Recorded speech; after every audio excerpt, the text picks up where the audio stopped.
So in this video, we are going to build our login page and functionalities. And this is going to be quite similar to register, however, a bit easier. So let's start with the view.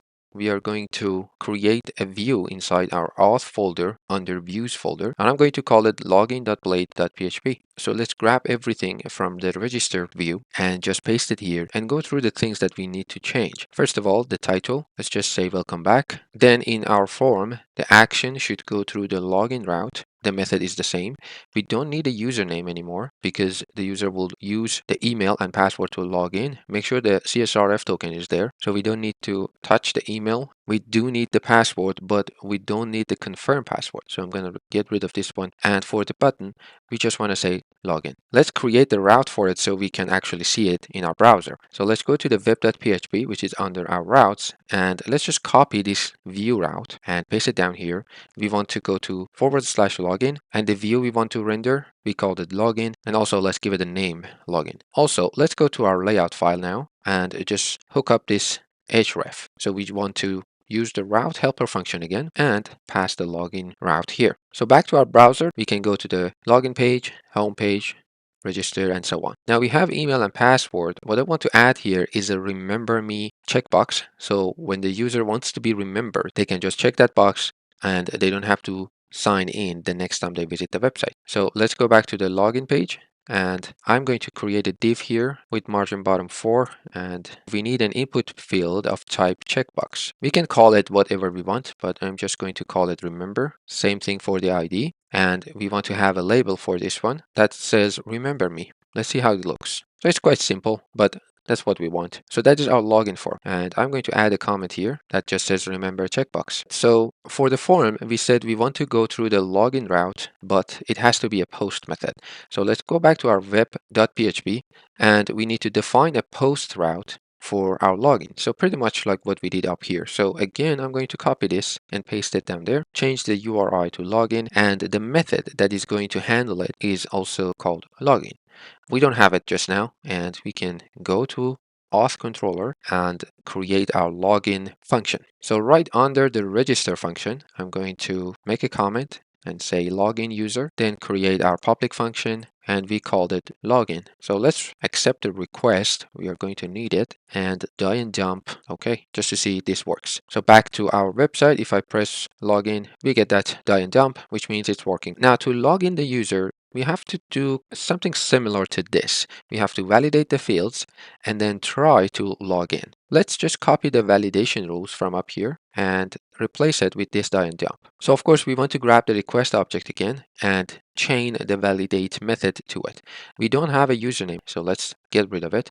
We do have an email which needs to be required and the maximum value, and it needs to be a proper email, but we don't need to check for the uniqueness of this email at this point. And for the password, we just want to say it is required. So that's all the validations we need for our login functionality. The next step is to try to log in. So let me make a comment, try to log in the user. Up here, when we logged in the user, we used this login method on the auth facade, and it was easy because this login method needed a user instance, which we had it in the register section. However, down here we don't have that, and we don't want to use that login anymore.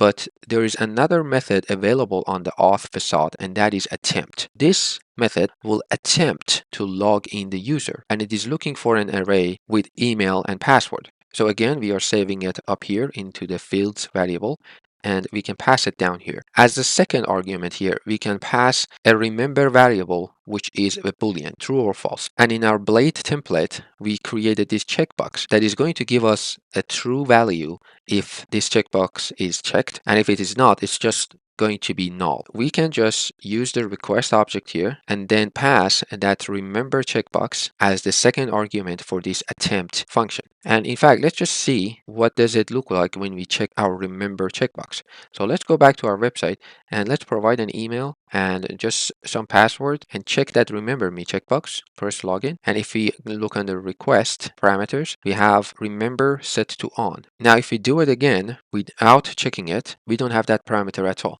And that's basically what we want. So if it is on, that means it is true and exists. So therefore, it is going to remember the user. Otherwise, it's not. So we want to attempt to log in. That means we want to see or we want to check if this is successful. So let's wrap it inside an if block, then return a redirect to the home page just to see if it works. Now we want to do something else if it doesn't work. So if there is a problem, we want to show an error and redirect the user back to the login page. So in the else block, we can return back using the back function, and also we can chain a with error function here. And in this function, we can pass an associative array and provide some keys, for example, failed, and the message that we want to show. So if the login fails, we want to show a message. For instance, I want to say the provided credentials do not match our records. Now we need to show this error on the page if it exists. Remember when we talked about validations, I mentioned when the validations failed, and when there is an error, we have an associative array that has these keys, for example, email, password, and so on. So what we are doing here is basically pushing to that array a new key value pair. In this case, we are calling our error failed, and this is the message. So if we go back to the login page and copy this error directive, and we can paste it anywhere we want to show the message. Let's say right above the button. And remember, this error directive takes the key. So we want to say show the failed message, and the message of course is the same. So let's see how this looks. Let's try to log in with a wrong password. So 43 something something, press login, and I forgot to get rid of that die and dump. So let's go back here. Sorry. All right, let's do it one more time. So I want to add a password here, press login. We get this error, the provided credentials do not match our records. And that's what we want. Now let's try to log in with the proper password and also check this checkbox. So press login. We are back to the home page and we see the text logged in. And remember, in our index page, we said if the user is logged in, show this text. So our login page is working properly. And if we check our database, under users table, we have this John user and we have a remember token column that has a value now for this John user. That's because we said we want to be remembered. All right, so one last touch about this login function. Right here, we are redirecting the user to the home page if the login is successful. This is fine, but the better practice is to return them back to where they attempted to go before logging in. For example, they wanted to visit their dashboard and they were not logged in. So they will be automatically redirected to the login page, and after they logged in, they will be returned to where they intended to go, which was the dashboard page. There is a function for that, which is called intended. And we could also pass a default route or URI in this intended function, or we can leave it empty, which is homepage by default. That is all about the login functionality, and you can see how easy it was. So first we validate the user inputs, and then we attempt to log them in. If that attempt was successful, they are back to where they intended to go. If it wasn't successful, we would return it to the same page with this error message. So in the next video, we are going to address the logout functionality.